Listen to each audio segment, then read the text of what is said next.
शिवसेनेच्या नेत्या प्रियंका चतुर्वेदी यांची प्रतिक्रिया येते, त्यांच्याशी संवाद साधलाय आमच्या प्रतिनिधींनी, पाहूयात।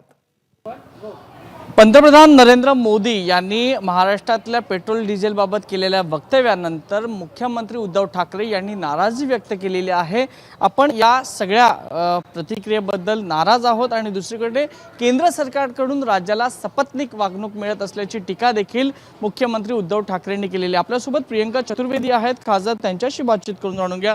प्रियंका जी, कसं बघायचं या मुद्द्याकडे? आप ये देखिए, प्रधानमंत्री कहते हैं मुख्यमंत्रियों से चर्चा करनी है कोविड को लेकर और कोविड के इंतज़ाम को लेकर, और बात किसकी करते हैं? राजनीति की।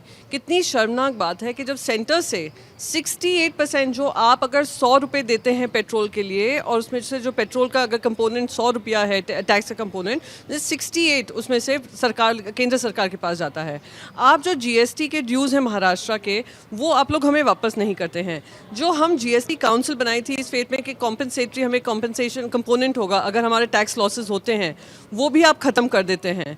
तो क्या ये शर्मनाक नहीं है कि ऐसे माहौल में जब आपके पेट्रोल प्राइसेस सबसे नीचे प्राइस पे चल रहे थे, अपने आप को नसीब वाला बताकर आपने 18 बार एक्साइज ड्यूटी बढ़ाई है, तो आप पहले 23 लाख करोड़ जो आपने उससे कमाया, उससे जनता को क्यों फ़ायदा नहीं दे रहे हैं? और आप कोविड के ऊपर राजनीतिकरण कर रहे हैं। ये तो कितनी शर्मनाक बात है। Goes against the spirit of federal structure जो प्रधानमंत्री बोलते रहते थे। एक मुद्दा यहाँ पे उठा है कि कोरोना के लेकर बात चल रही थी, उसमें राजनीति आ गई। क्या आपको लगता है ये जानबूझकर महाराष्ट्र को टारगेट किया जा रहा है? बिल्कुल, आप देखिए जिस तरीके से महाराष्ट्र में माहौल फैलाया जा रहा है, जिस तरीके से एजेंट, सारी तो सेंट्रल एजेंसीज यूज़ की, अब नए नए एजेंट्स ढूंढ लिए हैं महाराष्ट्र के लिए को बदनाम करने के लिए।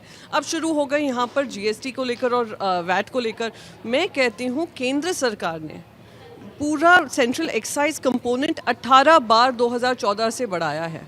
उसमें से कमी क्यों नहीं ला सकते हैं? आप जनता को क्यों राहत नहीं दे सकते हैं? जो बार बार, और आप देखिए किन किन के नाम लिए, कौन कौन सी सरकारों के, जहाँ जहाँ बीजेपी राज्य नहीं है।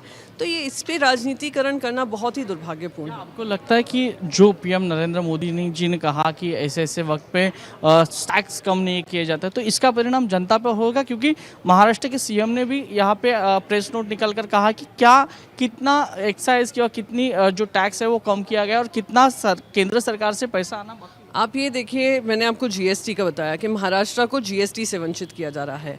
आप महाराष्ट्र की जनता को ये बताने की कोशिश कर रहे हैं कि वैट कंपोनेंट कम नहीं हो रहा है, पर महाराष्ट्र की जनता वाकिफ़ है कि आपने ही पेट्रोल प्राइसेस बढ़ाए हैं। सेंट्रल एक्साइज ड्यूटी जो आपके पास आती है वो आपने बढ़ाई है। 23 लाख करोड़ आपने जनता का कमाया है, उसमें से आप कुछ महाराष्ट्र की तरफ नहीं दे रहे हैं।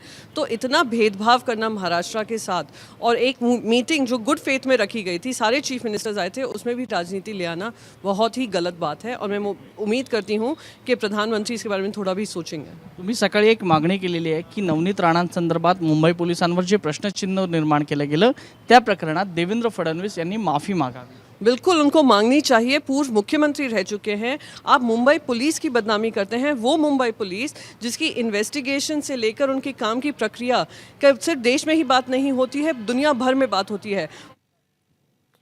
त्यामुळे इंधन दरवाढीचा मुद्दा आणखी पेटण्याची शक्यता आहे, ज्यावरून केंद्र आणि राज्य सरकार आता आमने सामने आलेलं आहे। एबीपी माझा, उघडा डोळे बघा नीट।